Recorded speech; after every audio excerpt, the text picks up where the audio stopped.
दोस्तों मैं हूं आसिम जेलानी। सुप्रीम कोर्ट की जानिब से पंजाब और खैबर पख्तूनख्वा में 90 दिन के अंदर अंदर इंतखाबात कराने के हवाले से जो अहकामात जारी हुए थे, उसके बाद जो इत्तेहादी हुकूमत है उसको भी एक किस्म का वक्ता पड़ा हुआ था। इसके अलावा इलेक्शन कमीशन को भी यही था कि अब कैसे इलेक्शन करवाए जाए। तो आज जुम्मा वाला दिन जो था वो बड़ा अहमियत का हामिल है। आज इलेक्शन कमीशन में इस हवाले से इजलास हुआ और उन्होंने फैसला किया कि सदर ममलकत को ख़त लिखते हैं और उस ख़त में तजवीज़ करते हैं कि किन तारीख में पंजाब में इलेक्शन करवाए जाए। उन्होंने मुजवज़ा तौर पर 30 अप्रैल से 7 मई तक की तारीख दी कि इन तारीखों में हम पंजाब में इलेक्शन करवा सकते हैं। साथ ही उन्होंने गवर्नर केपीके को भी ख़त लिखा कि वो भी इस हवाले से जो सुप्रीम कोर्ट की डायरेक्शन है उस पर अमल दरामद करने के लिए कोई हमारी मुआवनत करे।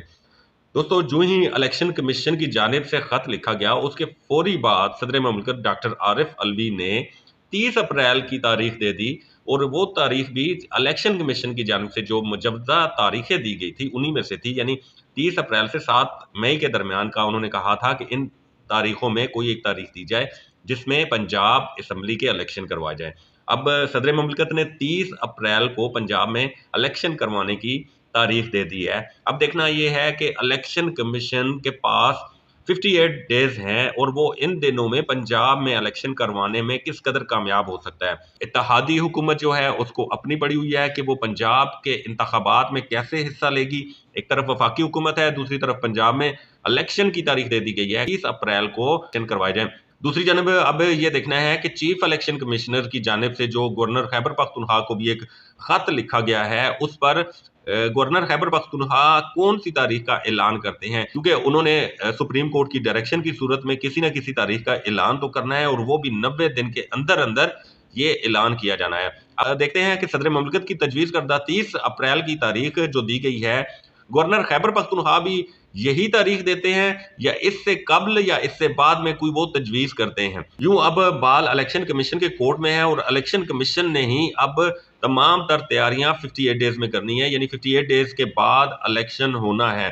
इन 58 डेज में इलेक्शन कमीशन ने जो प्रिजाइडिंग अफसरान हैं, जो इलेक्शन का अमला होगा उसकी तरबियत करनी होगी, जो बैलेट पेपर है उसकी छपाई करनी होगी, सिक्योरिटी के हवाले से इकदाम उठाने होंगे और सबसे बढ़कर ये कि इलेक्शन के इनकाद के लिए वफाकी हुकूमत और पंजाब हुकूमत की जानिब से फंड्स की फराहमी का मसला है।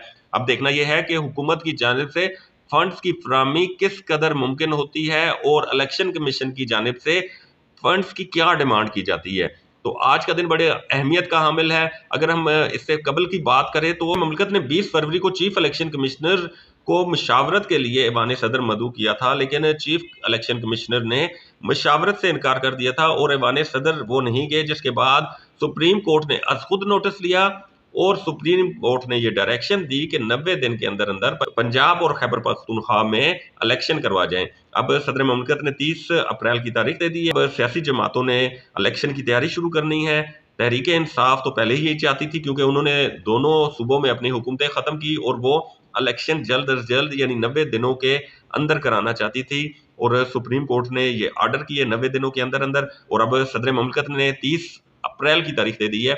तहरीक इंसाफ ने तो अपनी इंतखाबी मुहिम शुरू कर रखी है। अब देखना यह है कि मुस्लिम लीग नून, पीपल्स पार्टी, जमीयत उलमा इस्लाम, ये जो इत्तेहादी जमातें हैं वो इस इलेक्शन में मिलकर हिस्सा लेंगे या अपने अपने प्लेटफॉर्म से हिस्सा लेंगे। मुस्लिम लीग नून की चीफ ऑर्गेनाइजर और सीनियर नायब सदर मरियम औरंगजेब ने भी कारकुनान को इलेक्शन की तैयारी का अहकाम जारी कर दिए हैं। बिलावल भुट्टो जरदारी भी ये कह चुके हैं कि कारकुनान इलेक्शन की तैयारी करें। अब देखना यह है कि ये जमातें अपने अपने प्लेटफॉर्म से इलेक्शन में हिस्सा लेती हैं या पीडीएम के प्लेटफॉर्म से, लेकिन बज़ाहिर नजर नहीं आ रहा कि तमाम जो इत्तेहादी जमातें हैं वो पीडीएम के प्लेटफॉर्म से इकट्ठे इलेक्शन में हिस्सा लेगी और हर जमात यही लगता है कि अलग अलग इलेक्शन में हिस्सा लेगी।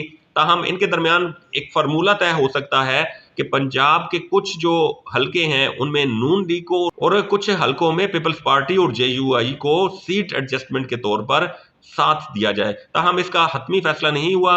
अब इलेक्शन कमीशन की जानिब से जो आज इजलास हुआ है और उसके बाद सदर ममलकत ने जो तारीख दी है, इसके बाद इत्तेहादी जमातों का भी इजलास मुतवक्को है, जल्द मुतवक्को है और वो इसमें फैसला करेंगे कि पंजाब के इंतखाबात में उन्होंने किस तरह हिस्सा लेना है।